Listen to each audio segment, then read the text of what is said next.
The best collegiate summer league around, the Western Canadian Baseball League, has hit its all-star game. So it's time for us to take a look at the players who are making a name for themselves this summer across the provinces of Alberta and Saskatchewan, and take a look at the playoff picture to see who is in contention for the league championship in the second half. Let's go!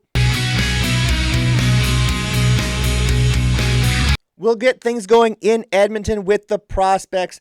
Outfielder Noah Brooks, a native of Langley, British Columbia, is leading the prospects with a .356 average, 3 home runs, 15 RBIs, and a team-high .991 OPS.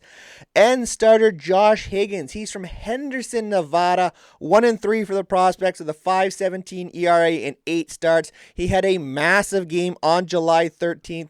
7 innings, no runs against one of the top teams in the league, the Sylvan Lake Gulls. Out in Brooks, the Bombers are known for offense, and they have 2 guys really leading the way. Outfielder Jacob Gillis, he's a native of Fergus, Ontario, hitting .356 with a league-leading 12 home runs.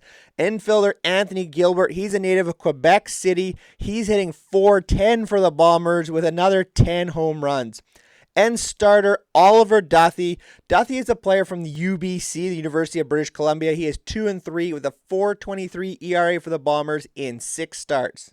Checking in Fort McMurray with the Giants, pitcher Matt Whitney is one of the best in the WCBL this year. He plays at West Texas A&M, where he's 4-2, the .233 ERA this summer with the Giants, and 45 strikeouts in 46 and a third innings. And offensively, they're being led by infielder Jung Ho Son, who plays at New Mexico Military Institute. For the Giants, Son is .372 average with a home run, 20 RBIs, and a .971 OPS. And we have to mention outfielder Jaden Wiley, who has a .367 average this summer for the Giants. The Lethbridge Bulls have been a very strong team this summer. Outfielder Kyle Yip out of Calgary is one of their top offensive players, hitting .359, 4 homers, 24 RBIs, a .963 OPS. And pitcher Javier De Alejandro, who we talked about in our preview video. He's from San Antonio. De Alejandro is 5-1 for the Bulls with a .276 ERA and 34 strikeouts. This includes a 9-inning 2-run gem this summer over Fort McMurray. The league champions from last year and the year before, the Okotoks Dogs, continue to rake and really pitch the ball well.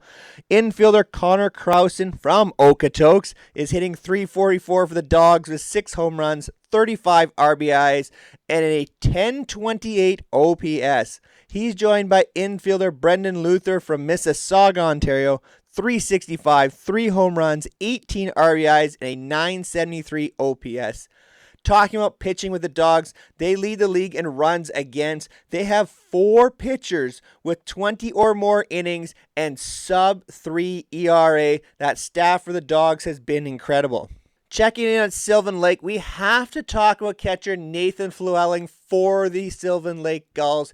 He was a 3rd-round draft pick by the Tampa Bay Rays in the recent amateur draft. Flewelling is a real high school type player. He was at the prospect combine and had the 2nd highest exit velocities of any player at the combine. So congratulations to Nathan on your draft. And it's very exciting to see a player from the WCBL get drafted so high. Along with Flewelling, outfielder Cooper Sizelski, he's out of Colorado, is leading the Gulls with .392 average, 12 home runs, 45 RBIs, a .1268 OPS.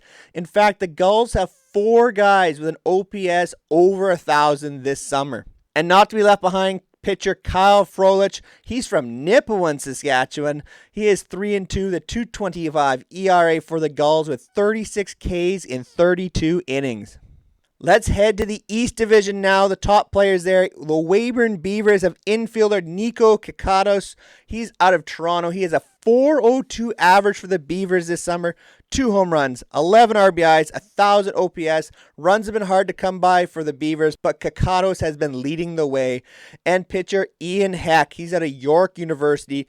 2-3 with a .325 ERA. Very good for the Beavers with 40 strikeouts in 39 innings to lead their rotation. How about in Swift Current with the 57s, we find infielder Dimiterio Archuleta from Farmington, New Mexico, leading the 57s, .325 average, 5 homers, 20 RBIs, a 957 OPS, again for a team that is struggling for offense. But pitcher Kenny Jinks is definitely one of the top guys in the WCBL this summer. Cartersville, Georgia is where Kenny Jinks is from. He is 4-3 with a 4.16 ERA. He leads the WCBL this summer with 65 strikeouts in 49 2/3 innings. My favorite team, the Saskatoon Berries, have been lighting it up this summer, and outfielder Carter Beck from Cardiff, Saskatchewan, down the southeast part of the province, is one of the big reasons why. Beck has displayed all kinds of talent with a 4.08 average, 10 homers, 35 RBIs, 16 stolen bases, and an 1161 OPS. And fan favorite catcher Ethan Menard from Louisiana also checks in, 343 average, 4 home runs, 34 RBIs, and a 909 OPS. And the Berries have been led in the pitching staff by Wyatt Wiretrek out of Sinton, Texas. He is 3-0 with a 2.61 ERA and 34 strikeouts in 31 innings. He was a late addition in June, but has been lighting it up on the mound for the Berries. The Moose Jaw Miller Express have continued to see some breakout performers for them. First baseman Austin Gurney, he's a native of Campbell River, British Columbia, 353 average, 9 homers, 46 RBIs, and a 1024 OPS. And infielder Nathan Houston, he's from Melville, Saskatchewan, 384 average, 2 homers, 27 RBIs, 960 OPS. And Ross Wells Park can be a tough place to hit. And pitcher Matt Vasquez from San Antonio leads the Millers with a 4-2 record, 4.58 ERA, and 30 strikeouts as a starter. But the Millers have been led predominantly by 3 quality bullpen arms, all with a sub-350 ERA. The only Alberta team in the East Division, the Medicine Hat Mavericks, have been led by catcher Nick Thibodeau, 362 average with 7 home runs, 44 RBIs, and a 1055 OPS for the Burlington, Ontario native. And shortstop Tyler Van Nest from Warman, Saskatchewan, 395, 3 homers, 25 RBIs, and a 1012 OPS. The Mavericks have a bunch of quality pitchers as well, led by Jacob Petersheim from Broadway, Virginia. He is 4-0 for the Mavericks, 3.14 ERA, and 31 strikeouts in 48 2/3 innings. And lastly, the Regina Red Sox have been led by a bunch of offensive performers, most notably outfielder Jackson Searing from Derby, Kansas, 4.17 average, 5 homers, 36 RBIs, and an 1131 OPS. And first baseman Cody Hanna, someone we noted in the preview video as well, from Hemingway, South Carolina, 358 average, 3 homers, 40 RBIs, and a 991 OPS.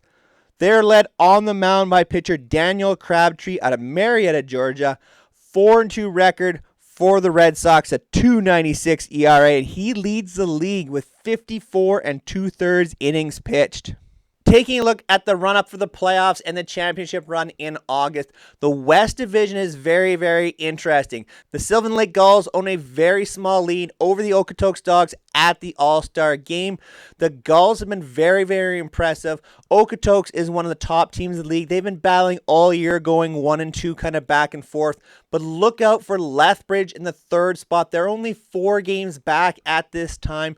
The Bulls have played the Gulls and the Dogs very, very tough this season. So finishing first and avoiding that 2-3 playoff game is going to be very important for all 3 of these teams. In the 4th spot, it's going to be a battle between Fort McMurray and Brooks. The Bombers have been very impressive in terms of offense. If they can get some consistent pitching, they could easily take this 4th spot away from the Fort McMurray Giants. But the Giants continue to battle and scrape along and look to be like the team who could finish in that number 4 spot. But either team would be in a very tough playoff spot against the number 1 team in the first round. As for the Edmonton Prospects, it's been a very challenging year, and it looks like they're going to finish at the bottom of the West Division. As for the East Division, it looks like the 4 playoff spots are about all but locked up. The Regina Red Sox, Medicine Hat Mavericks, Saskatoon Berries, and Moose Jaw Miller Express look to be set in their playoff positioning. The Weyburn Beavers had a very good start this season. They were 10-10, but have really struggled since. And the Swift Current 57s have just really struggled offensively. They've had some very nice pitching, but just haven't been able to put it together and look to be out of a playoff spot. As for the top 4 teams, it's going to be a battle. Regina and Medicine Hat are a real competition for the top spot. The Red Sox had a 12-game winning streak earlier this summer, but have kind of come down to earth a little bit, are heating back up once again as we hit this All-Star game. Medicine Hat has been very consistent all season and are right on the heels of the Red Sox. The expansion Saskatoon Berries went out west and have got red hot, a 5-game winning streak heading into the break. They have surpassed the Moose Jaw Mavericks, which is the first time all season the Berries have finished in third place in the division. Moose Jaw has struggled of late. Look for the Miller Express to get themselves going, but 3 and 4 spots could be very interesting. There is nothing set in this East Division, and any team could come out of this division and make the finals. I'm really looking forward to the end of this WCBL season. I'm hoping to get out to a few more games. If you are in the area, go check out one of these local teams. They have been so impressive this season. There is a ton of offense in this league. The game of the year featured the Lethbridge Bulls beating the Brooks Bombers 31-26. That is an insane game that took place up in Brooks. There is a ton going on in the WCBL League. Make sure you go check it out or support your local Collegiate Summer League. Thank you so much for making all of it into another video here on 3 Up, 3 Down. I greatly appreciate all the support and love you guys have shown to the Western Canadian Baseball League, and I hope you are supporting your own Collegiate Summer League. As always, make sure you're subscribed to the channel for all the latest content. We have some bold predictions for the second half of the MLB season out there as well, so make sure you go check that out. As always, make sure you're commenting down below who you think is going to win the WCBL title this season. And until the next time, take care, everyone.